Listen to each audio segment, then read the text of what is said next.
इस ट्यूटोरियल में आप सीखेंगे अप्रूवल ड्राइंग का एफएआर कैसे निकाला जाता है, साथ में उस बिल्डिंग का मैक्सिमम परमिशेबल हाइट, चारों तरफ का शेडबैक क्या होगा और बिल्डिंग का ग्राउंड कवरेज को अलाउड ग्राउंड कवरेज से मैच कैसे करवाया जाता है।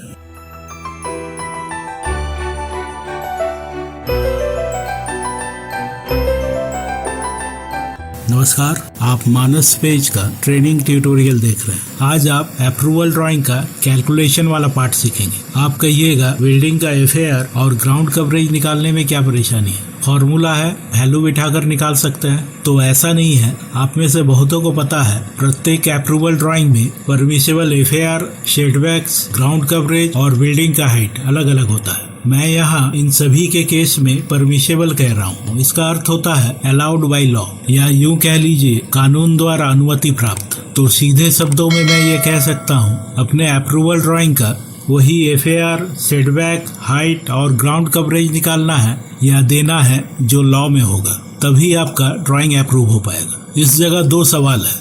कैसे पता चलेगा कि सभी का परमिसेबल वैल्यू क्या होना चाहिए? इसका आंसर है आपके स्टेट का बिल्डिंग बायलॉज से। कैसे इसे रीड किया जाता है अभी आप देखेंगे। दूसरा सवाल, इन चारों को ड्राइंग में कैलकुलेट कैसे करेंगे? आंसर है बायलॉज में कुछ एक का परमिसेबल वैल्यू मिल जाने के बाद सभी को step by step standard table में निकाल कर दिखाएंगे। हम लोग यहाँ रेसिडेंशियल और कमर्शियल दोनों ही केस को स्टडी करेंगे। शुरुआत रेसिडेंशियल से करते हैं। सबसे पहले प्रॉपर्टी लाइन और फ्रंट रोड ड्रॉ कर लीजिए। इन सभी का मेजरमेंट आपको एक्चुअल साइट में मिल जाएगा। अब आपको बिल्डिंग बायलॉज पलटना है। ऐसा ही कुछ आपके स्टेट का बिल्डिंग बायलॉज होगा जो ऑनलाइन डाउनलोड किया जा सकता है। आपको बता दूं, मैं झारखंड बिल्डिंग बायलॉज 2016 का पीडीएफ कॉपी देख रहा हूँ। इंडेक्स या कंटेंट्स आगे होता है। यहाँ फ्लोर एरिया रेशियो, सेटबैक्स और ग्राउंड कवरेज ढूंढिएगा। देखिए, सबसे पहले फ्लोर एरिया रेशियो जो 39 नंबर पे है, पेज नंबर 61 to 64 में हमें देखना है। आगे कह रहा है the floor area ratio for buildings shall be decide on the basis of road width. Table में भी देखिए रोड विड्थ के बेस पर ही रेजिडेंशियल और नॉन रेजिडेंशियल बिल्डिंग का एफएआर दिया गया है और कितने फ्लोर्स तक कंस्ट्रक्शन कर सकते हैं दिया गया है। यहाँ देखिएगा ओल्ड और न्यू एरिया के लिए अलग अलग टेबल दिया गया है। ऐसा इसलिए कि जो ओल्ड प्लॉट होता है उसका रोड विड्थ कम होता था, इसलिए रोड विड्थ का मिनिमम कैटेगरी 3.6 मीटर से स्टार्ट है। पर अभी जो न्यू प्लॉट लेआउटिंग होता है इसका मिनिमम रोड विड्थ 6.1 मीटर होता है। यहाँ न्यू कंस्ट्रक्शन के लिए हम अप्लाई कर रहे हैं, इसीलिए न्यू एरिया वाला टेबल देखेंगे। हमारा रोड विड्थ 9 मीटर है। यहाँ सेकेंड वाले रो के कंडीशन से मैच हो रहा है। देखिए, रोड विड्थ का ये कॉलम है 7.52 लेस देन 9.1 मीटर के लिए ये सारे कंडीशन है। तो हम रेजिडेंशियल या नॉन रेजिडेंशियल कोई भी बिल्डिंग बना सकते हैं। एफएआर होगा 2.5, फ्लोर G+4 तक जा सकते हैं। यहाँ एक जानकारी आपको देना चाहूँगा, अगर आपका साइट एक से ज़्यादा रोड से सटा हुआ है तो बायलॉज कहता है फ्रंट सेटबैक जिस रोड का वेट ज़्यादा है उसी से लेना होगा। एफएआर मिल चुका है, अब सेटबैक पता करेंगे। बायलॉज में दो टेबल होगा। पहला प्लॉट के डेप्थ के बेस पर आपको फ्रंट और रेयर का सेटबैक देगा और दूसरा प्लॉट के विड्थ के बेस पर दोनों साइड का सेटबैक देगा। आइए इंडेक्स में फिर से चलकर सेटबैक ढूंढते हैं। 36 नंबर पे है minimum setbacks and height for non high rise buildings, page number 57 to 59। ये फ्रंट और रेयर सेटबैक्स का टेबल है। देखिए, एवरेज डेप्थ ऑफ प्लॉट के बेस पर ही फ्रंट और रेयर का सेटबैक्स और बिल्डिंग का हाइट दिया गया है। प्लॉट का डेप्थ 9.14 मीटर का है। ये पहला ही row depth up to 10 metre category में आएगा। इस विड्थ पे G+3 और उससे ऊपर का बिल्डिंग आप बना नहीं सकते। G+2 तक के लिए अप्लाई किया जा सकता है। मिनिमम फ्रंट सेटबैक होगा 1.5 मीटर और रेयर सेटबैक होगा 0.9 metre. Next table, minimum side setbacks for residential building जो एवरेज विड्थ ऑफ प्लॉट के बेस पर है। हमारा प्लॉट विड्थ 12.19 मीटर का है। ये सेकंड वाले रो 10 to 15 मीटर विड्थ वाले कैटेगरी में आएगा। इस विड्थ पे आप बिल्डिंग को G+3 तक के लिए अप्लाई कर सकते हैं और दोनों साइड का सेटबैक मिनिमम 0.9 मीटर का होना ही चाहिए। अब निष्कर्ष, इसका निष्कर्ष जो निकला बड़ा ही इंटरेस्टिंग है। पहला वाला टेबल से एफएआर 2.5 का मिला डेप्थ वाले टेबल से फ्रंट और रेयर का सेटबैक और तीसरा विड्थ वाले टेबल से दोनों साइड का सेटबैक ये मिला। पर बिल्डिंग का हाइट का क्या? हाइट के लिए आपको देखना है तीनों में से किस टेबल में हाइट को लेकर ज़्यादा रेस्ट्रिक्शन मिल रहा है, वो ये है। तो हम मैक्सिमम G+2 के लिए ही अप्लाई कर सकते हैं। चूँकि हम G+2 के लिए अप्लाई कर रहे हैं तो FAR G+4 का नहीं मिलेगा, हमें फिर से बायलॉज में जाना पड़ेगा। G+2 के लिए FAR हमें 1.8 का मिल जाएगा। आप कहिएगा G+2 के लिए FAR 1.5 भी तो था, पर रोड वेट ज़्यादा होने के कारण हमें ये कैटेगरी मिल जाएगा। तो हमें परमिशेबल FAR 1.5 का मिला, फ्रंट रेयर साइड का सेटबैक ये मिला और हाइट G+2 का मिला। अब उनके लिए जो ध्यान से देख रहे हैं इस ट्यूटोरियल को वो कहेंगे तो क्या हम रेजिडेंशियल और कमर्शियल दोनों ही बना सकते हैं इस कंडीशन में, क्योंकि हमारा रोड वेट दोनों को ही अलाउ कर रहा था। इसके लिए आपको डेप्थ और वेट का कमर्शियल टेबल देखना पड़ेगा।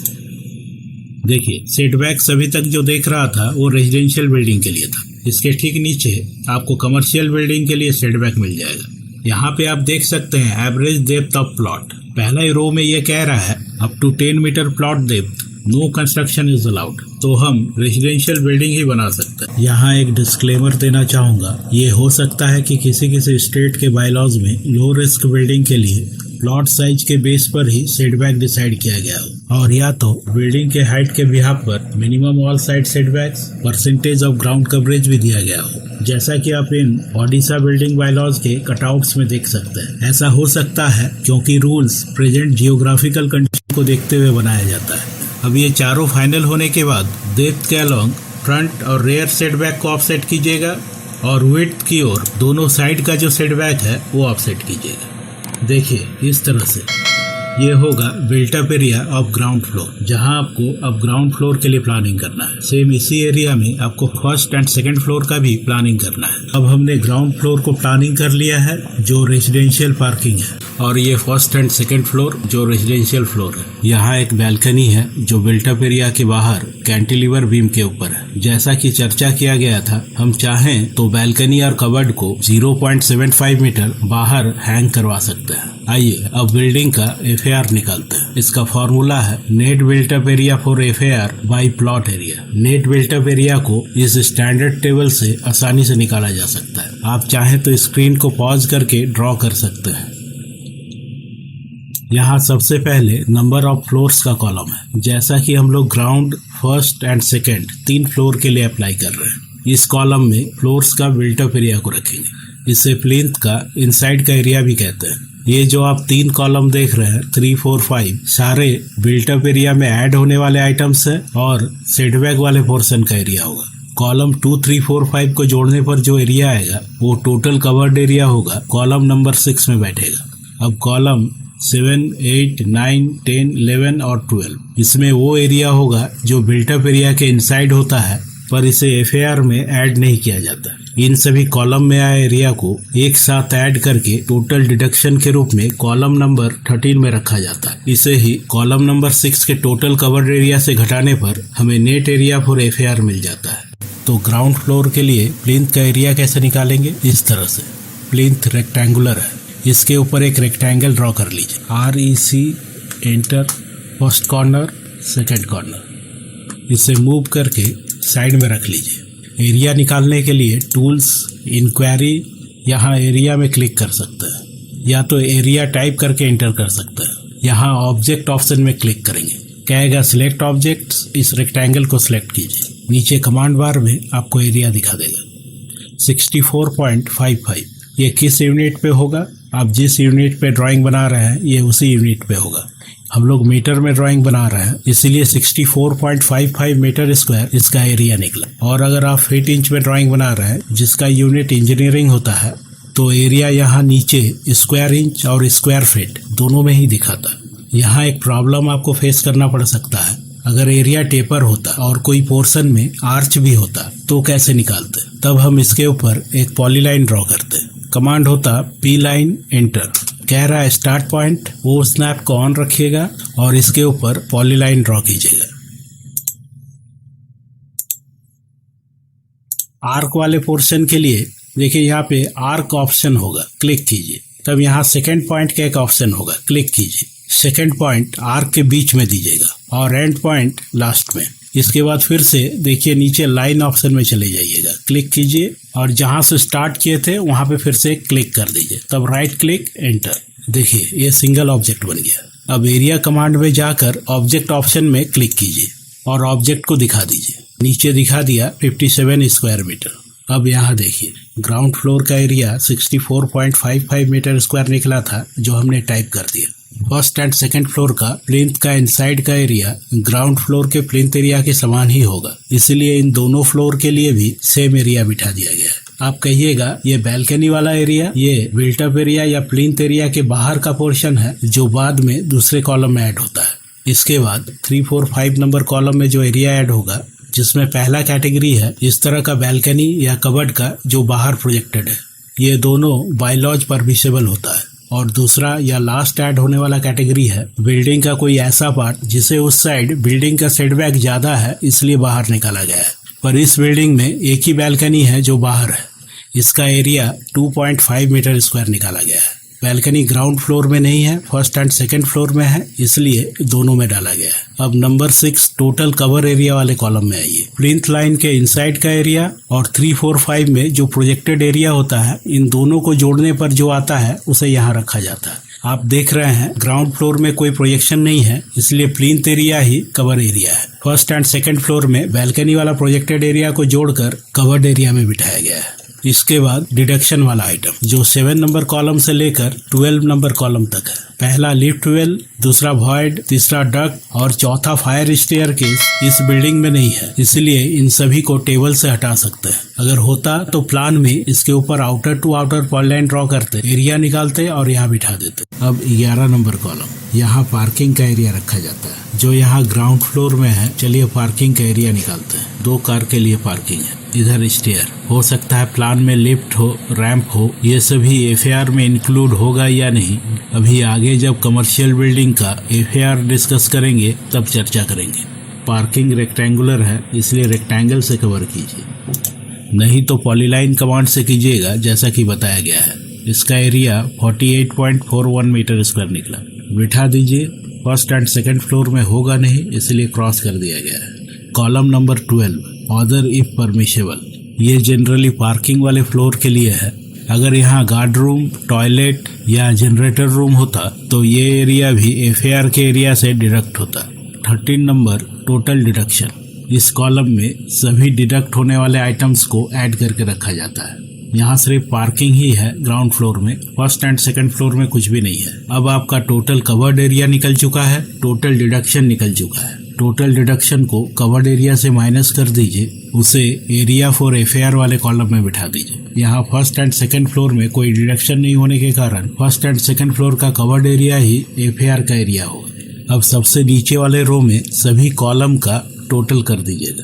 कॉलम नंबर 14 में जो टोटल आएगा वही सभी फ्लोर का नेट एरिया फॉर एफएआर होगा। इसे मॉडिफाई कर दीजिएगा, जिस कॉलम की जरूरत नहीं है उसे हटा दीजिएगा। एफएआर का नेट एरिया निकल जाने के बाद एफएआर निकालिएगा। फॉर्मूला होगा net built up area for FAR by plot area. हमने नेट बिल्टअप एरिया तो निकाल लिया है, प्लॉट एरिया निकाल लेते हैं। प्लॉट हमारा ये है, इसका एरिया 111.46 मीटर स्क्वायर निकाला गया है, यही नीचे बैठेगा। दोनों का वैल्यू बिठा दिया गया है, डिवाइड करने पर 1.35 निकला जो हमारा एफएआर होगा। परमिसेबल एफएआर 1.8 को क्रॉस नहीं करता। अगर 1.8 को क्रॉस कर जाता तो करंट सेटबैक को बढ़ाकर फिर से फ्लोर्स का प्लानिंग करना पड़ता। इसीलिए ये जरूरी है बिल्डिंग का फाइनल एफएआर निकाल लेने के बाद ही अप्रूवल ड्राइंग बनाया जाए। अब बिल्डिंग का ग्राउंड कवरेज भी निकाल कर दिखा दीजिएगा। तो बिल्डिंग बायलॉज में चलते हैं। यह है कवरेज ऑफ बिल्डिंग। पहला number up to 235 square metre of plot and building height not exceeding 10 metre, maximum ground coverage 70%।